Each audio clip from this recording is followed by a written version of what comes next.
जय माँ पीताम्बरा, जय श्री महाकाल। सनातन धर्म प्रेमी भक्तजनों, आज आप माँ भगवती श्री ब्रह्मास्त्र विद्या माँ बगलामुखी देवी के दिव्य दर्शन कर पा रहे हैं जिला सिवनी मध्य प्रदेश से। भक्तजनों, आज का हमारा प्रसंग है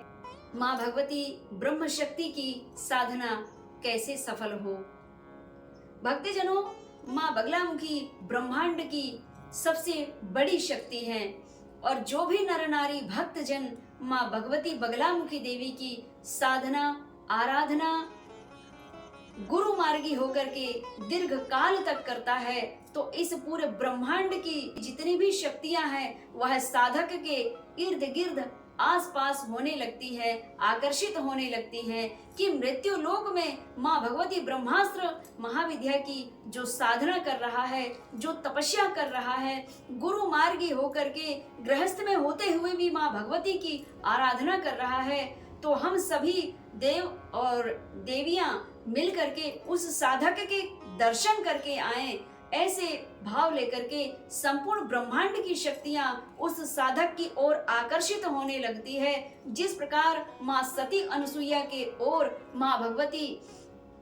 ब्रह्माणी, लक्ष्मी, गौरा ये तीनों देवियां जिस प्रकार माता सती अनसुईया की ओर आकर्षित हुई थी, इसी प्रकार इस कलिकाल में भी, इस कलयुग में भी जो साधक बगलामुखी देवी की आराधना साधना अखंड तप गुरु मार्गी होकर के करता है, भले वह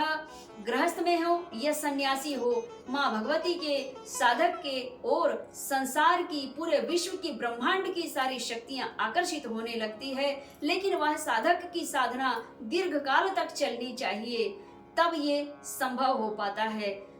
और यह तभी संभव होगा जब गुरु के ऊपर दृढ़ विश्वासी हो करके, गुरु के ऊपर संशय ना करते हुए जब साधक साधना करता है तो तभी यह सारी शक्तियां उस साधक की ओर अग्रसर होती है, आकर्षित होती है। और फिर वह साधक मन में जो भी सोचता है उसके कर्म करने के पहले ही, सोचने मात्र से ही वे सारी शक्तियां उस साधक के फेवर में कार्य करने लगती है। लेकिन वह साधक के भाव भी होने चाहिए शास्त्र सम्मत।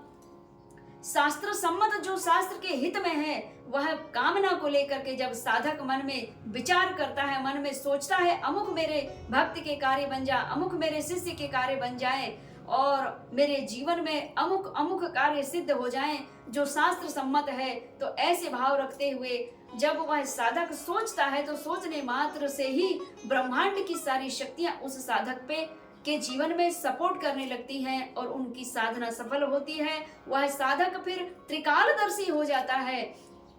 वर्तमान, भूत और भविष्य तीनों काल की बातों को जानने में सामर्थ्यवान हो जाता है वह साधक, जिसे त्रिकालदर्शी कहते हैं। जिस साधक को त्रिकालदर्शी संत कहा जाता है, चाहे वो महिला संत हो या पुरुष संत हो, इस धरा पर साधना सिद्ध करने सरल बात है, लेकिन जो उस पथ पर चला हो तो उसके लिए वह साधना का मार्ग सरल है। जो गया ही नहीं है, जो भगवान नाम संकीर्तन किया ही नहीं है, जो भगवत भक्ति में लीन हुआ ही नहीं है, तो उसे बड़ा कठिन लगता है।